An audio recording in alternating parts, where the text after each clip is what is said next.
Hello students, कैसे हो आप सभी। आज मैं आपके यूट्यूब चैनल इजी बायोटीज पर लेके आई हूँ ASRB नेट, जो यहाँ पे हमारा ARS और STO यानी कि जो ASRB है वो एग्रीकल्चर रिसर्च साइंटिस्ट और सीनियर टेक्निकल ऑफिसर के लिए एग्ज़ाम कंडक्ट करवाता है।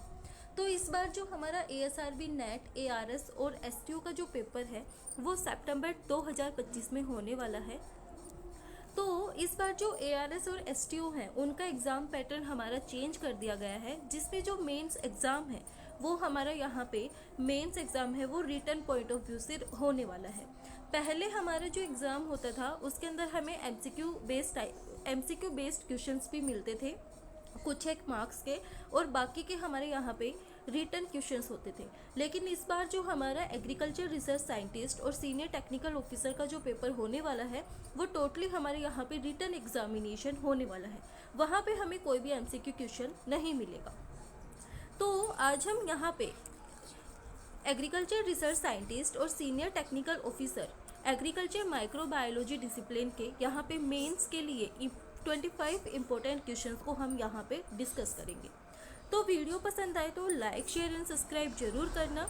एंड यहाँ पे जो मोस्ट ऑफ द क्वेश्चंस हैं वो मैं पहले ही अपने नोट्स के थ्रू आपको पढ़ा चुकी हूँ, आपको यहाँ पे करवा चुकी हूँ। आपको कैसे लिखना है वो भी आप वहाँ पे देख सकते हो। बाकी के जो क्वेश्चंस यहाँ से मैंने नहीं करवा रखे हैं और जो क्वेश्चंस मैं अभी आगे लेके आऊँगी ARS के लिए, सीनियर टेक्निकल ऑफिसर के लिए, वो मैं आपको यहाँ पे अच्छे से हैंड रिटन नोट्स के थ्रू आपको प्रोवाइड करवाऊँगी।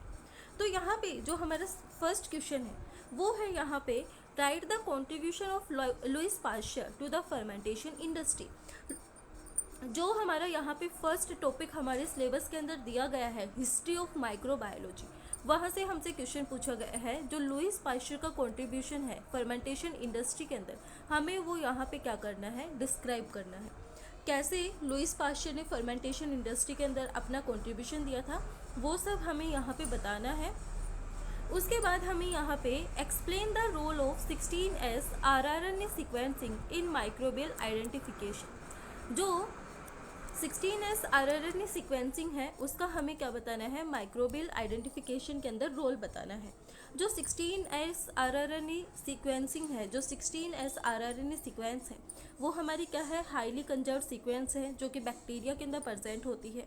यहाँ पे इवोल्यूशनरी रिलेशनशिप को बताना है, जैसे कि हमें यहाँ पे बताना है यू बैक्टीरिया, आर्के बैक्टीरिया और फिर वहाँ से यूकैरिया, इनका यहाँ पे एक ही क्या था, मतलब इनकी यहाँ पे एक ही डोमेन से क्या हुई है, लाइफ की जनरेशन हुई है। तो वो सब हमें यहाँ पे बताना है। तो यहाँ पे जो 16S rRNA सीक्वेंस है जो कि हमारे इवोल्यूशनरी रिलेशनशिप को बताती है उसके बारे में हमें यहाँ पे एक्सप्लेन करना है। उसके बाद हमें यहाँ पे प्रीबायोटिक्स और प्रीबायोटिक्स का इम्पोर्टेंस बतानी है फूड्स के अंदर। जैसे प्रीबायोटिक्स हमें प्लांट से मिलते हैं, प्रोबायोटिक्स हमें एनिमल्स से मिलते हैं। जो प्रोबायोटिक्स हैं वो योगर्ट वगैरह के अंदर प्रेजेंट होते हैं, तो उनके क्या फ़ायदे हैं। जैसे हम जब योगर्ट वगैरह को, कर्ड वगैरह को यहाँ पे क्या करते हैं, लेते हैं, तो उनसे हमारी जो गट का जो माइक्रोबायोटा है वो क्या होता है, अच्छा होता है। वो सब हमें यहाँ पे इम्पोर्टेंस बतानी है। फिर हमें यहाँ पे यू बैक्टीरिया और आर्के बैक्टीरिया के फीचर्स को क्या करना है, डिस्टिंग्विश करना है, उनकी लिस्ट बतानी है। जैसे आर्के बैक्टीरिया के अंदर क्या प्रेजेंट होता है, यू बैक्टीरिया के अंदर क्या प्रेजेंट होता है, वो सब हमें यहाँ पे बताना है। फिर उसके बाद हमें यहाँ पे एक्सप्लेन करना है, explain the commensalistic microbial interaction in soil with suitable example.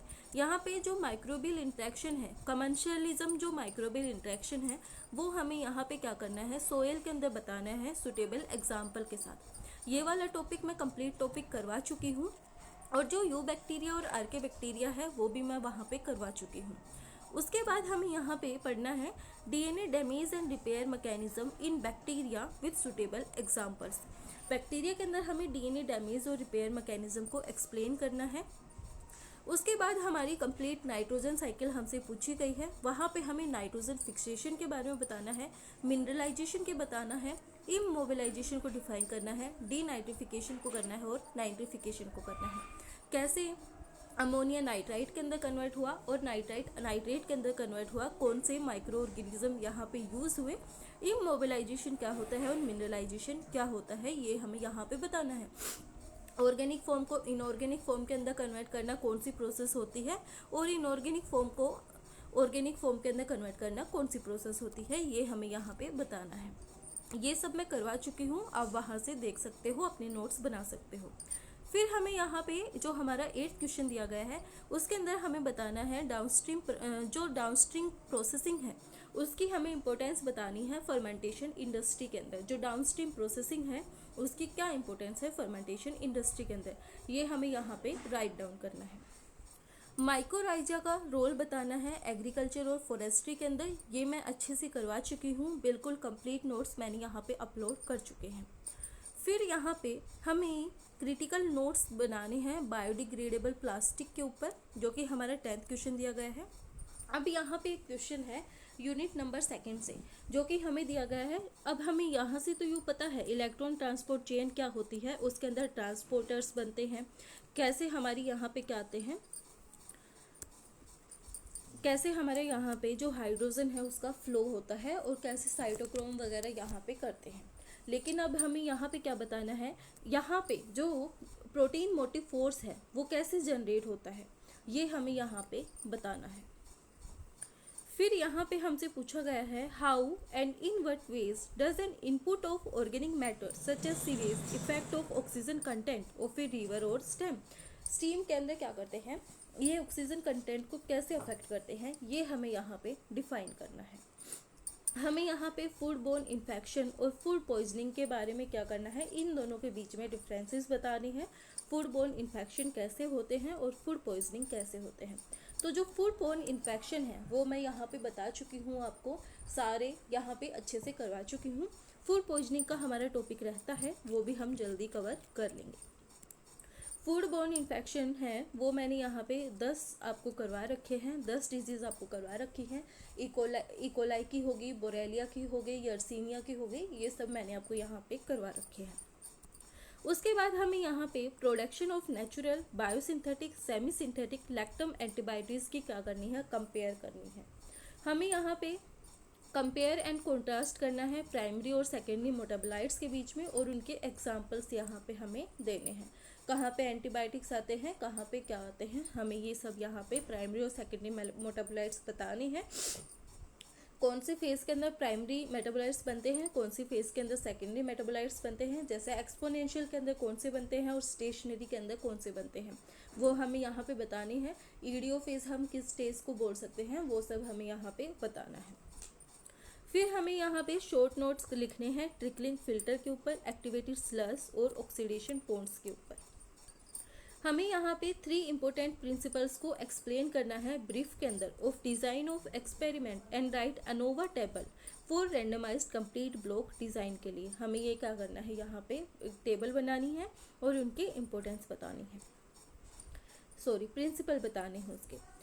फिर यहाँ पे हमें ये क्वेश्चन थोड़ा सा घुमा के हमें दिया गया है, लेकिन हमने पढ़ा हुआ है ये, तो हमसे क्या पूछा गया है यहाँ पे, discuss the ways in which the microorganism classified based on the requirement for energy, hydrogen and electron. Describe the nutritional requirement of the 4 major groups and give some microbial example of each. हमें अब यहाँ पे हम थोड़ा सा सोचेंगे क्या पूछ रखा है, लेकिन हमसे यहाँ पे माइक्रोबियल न्यूट्रिशन पूछ रखा है। हमें यहाँ पे कंप्लीट माइक्रोबियल न्यूट्रिशन को क्या करना है, एक्सप्लेन करना है। जैसे कि हमने पढ़ा है कीमोलिथो autotrophs, chemo हेट्रोट्रोप्स, photolitho autotrophs, photo हेट्रोट्रोप्स, हमें ये सब यहाँ पे क्या करने हैं विद एग्जाम्पल। हमें जो बैक्टीरियल न्यूट्रिशन है उसको यहाँ पे डिफाइन करना है। जैसे हमारे पास एग्जाम्पल्स हैं यहाँ पे purple bacteria, green sulphur bacteria हो गया, ये सब हमें यहाँ पे क्या करने हैं, एग्जाम्पल्स के थ्रू हमें बताने हैं। हमें यहाँ पे जनरलाइज ट्रांसडक्शन और स्पेशलाइज ट्रांसडक्शन को डिफ्रेंशिएट करना है सुटेबल एग्जाम्पल के साथ। जैसे हमें यहाँ पे जो लाइटिक साइकिल है, लाइसोजेनिक साइकिल है, उनको यहाँ पे अच्छे से एक्सप्लेन करना है। कुछ फूड्स के नाम बताने हैं जो कि हम माइक्रोबियल फर्मेंटेशन से क्या करते हैं, प्रिपेयर करते हैं, और उनका mechanism of action of micro organism हमें एक्सप्लेन करना है। फिर हमें यहाँ पे बायोसेंसर्स के बारे में बताना है। How do they detect substance, वो सब्सटेंसेस को कैसे डिटेक्ट करते हैं वो हमें यहाँ पे बताना है। आज के दिन जो बायो सेंसर है वो हर जगह पे यूज़ किया जाता है। मेनली जो नैनो टेक्नोलॉजी है वो किस पे बेस्ड है, बायो सेंसर्स पे ही बेस्ड है। आज के दिन जो मेडिकल फील्ड है, जो फूड इंडस्ट्री है, उनमें सब हर जगह बायो सेंसर्स को यूज़ किया जाता है। फिर हमें यहाँ पे जो एक्सप्लेन करनी है production of novel proteins using rDNA technology with suitable example. यहाँ पे प्रोटीन्स जैसे हो गया इंसुलिन, इंसुलिन को आरडीएनए टेक्नोलॉजी से प्रोड्यूस्ड किया गया है, उसको हमें यहाँ पे क्या करना है, एक्सप्लेन करना है। फिर हमें यहाँ पे शॉर्ट नोट्स लिखने हैं। Microbiological test for portability of water, जैसे कि कोलिफॉर्म टेस्ट हो गया, ये हमें यहाँ पे करने हैं। बायोरेमेडिएशन के बारे में बताना है। डाईऑक्सिक और सिंक्रोनस ग्रोथ के बारे में हमें यहाँ पे बताना है। कंपेयर और कॉन्ट्रास्ट करने हैं मैन्युफैक्चरिंग ऑफ बियर और वाइन। बियर और वाइन के बारे में हमें क्या करना है, यहाँ पे अलग अलग डिटेल में बताना है। फिर हमें यहाँ पे कुछ एक क्या दी गई हैं, कुछ एक हमें यहाँ पे टर्म्स दी गई हैं जो कि हमें एक्सप्लेन करनी है, जैसे कि प्लैंकटन हो गया, यूस्टेरिया हो गया, बेंथोस हो गया, अपवेलिंग हो गया और गायर हो गया। ये हमें यहाँ पे टर्म्स दी गई हैं जो कि हमें यहाँ पे डिफाइन करनी है। इस बार जो हमारा एग्ज़ाम है वो हमारे लिए इजी भी है और वो हमारे लिए टफ़ भी है, क्योंकि पिछली बार क्या होता था, जो हमें जितना आता है हम उतना ही करके आते थे ऑब्जेक्टिव टाइप में, क्योंकि हमारे पास 40 से 60 मार्क्स के क्वेश्चंस होते थे ऑब्जेक्टिव टाइप के। और इस बार हमारे पास ऑब्जेक्टिव क्वेश्चंस नहीं है, हमारे पास सारे हैंड रिटन जो हमें खुद को लिखने हैं वो क्वेश्चंस मिलेंगे। तो कोई भी क्वेश्चन हमें छोड़ना नहीं है, अटैम्प्ट हमें सारे करने हैं, उसी से हमें क्या मिलेगा, सिलेक्शन मिलेगा। तो वो हमारे लिए ईजी भी है और टफ हमारे लिए इसलिए है क्योंकि हमें पूरा एग्ज़ाम 3 आवर्स में ही क्या करना है, कंप्लीट करना है। तो ये थे हमारे यहाँ पे कुछ क्वेश्चंस एआरएस और सीनियर टेक्निकल ऑफिसर के मेंस एग्ज़ाम के लिए। वीडियो पसंद आए तो लाइक शेयर और सब्सक्राइब जरूर करना। Thank you.